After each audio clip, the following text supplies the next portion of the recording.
আসসালামু আলাইকুম প্রিয় দর্শক, আমরা মূলত একটা জায়গায় আসছিলাম। তো এখানে আইসা এক চাচার কাছে আমরা মুড়ি খাইতেছি। তো অবাক করা বিষয় হচ্ছে, চাচাকে দেখে মনে হচ্ছে সে আসলে বাংলাদেশি না, সে দেশের বাহিরের। তো আপনারা দেখে বলবেন চাচা কোন দেশের। তো তার কাছ থেকে আমরা বিস্তারিত জানবো, ঠিক আছে? তো আসসালামু আলাইকুম, আপনার সাথে কিছু কথা বলতে চাইতেছি। ভালো আছেন আপনি? জি তো আসলে আপনার কি বংশগতভাবে আপনি বাংলাদেশি? জি মানে আপনার ফ্যামিলির সবাই, মানে আপনার দাদারা পরদাদা সবাই বাংলাদেশে জন্মগ্রহণ করছে? হ্যাঁ, বাংলাদেশে। মানে আপনাকে কিছুটা আর কি চীন দেশের নাগরিকের সাথে আর কি মিল খাওয়া, মানে আপনার গেঞ্জিতেও আমরা দেখতে পাচ্ছি এই যে চীনের কিছু লেখা। এর জন্য আর কি মূলত আমার সন্দেহ হয়েছে আপনি কি চাইনার কোনো নাগরিক নাকি। নাম আপনি অরিজিনালি বাংলাদেশি না? অরিজিনাল বাংলাদেশি। চাইনার গেঞ্জি ব্যবহার করছেন কেন?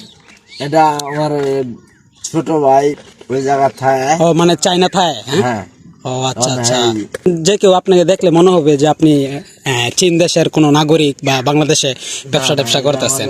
আবার একটা এটা লগে কালার মিলাইয়া হুম। সোয়েটার দিচ্ছে, একটা সোয়েটার দিচ্ছে। সোয়েটার মানে পিঠটার মধ্যে হারা ছিল, ভালো লাগে। ওই একটা গেঞ্জি কিনবা লাগা চীন দেশে যাইতে হ্যাঁ চাইছিলেন? গেছিলাম। তো তার মানে বোঝা গেল চীনের সাথে আপনার কিছু না কিছু সম্পর্ক আছে, টুকটাক হইলেও। আপনার ব্যবসা যে করতেছেন, এটা থেকে সারাদিনে কেমন ইনকাম হয়? চল ইনশাল্লাহ আমরা দোয়ার পুলানটা দেওয়ার পাইতেছি, টুকটাক জমিতে চালাইতেছি। তো এতটুকু হইলেই তো চলে নাকি? আবার এটা যে ইনশাল্লাহ টুকটাক চলে। তো ধন্যবাদ চাচা, আপনার জন্য দোয়া থাকবে, আপনার যেন ব্যবসায় উন্নতি হয়। ইনশাআল্লাহ। আপনার ফ্যামিলির জন্য দোয়া থাকবে, আমার জন্য দোয়া করবেন, ঠিক আছে? আমরা দোয়া করি, আপনারা ইনশাল্লাহ দোয়া করি। আচ্ছা আচ্ছা, ঠিক আছে, ধন্যবাদ।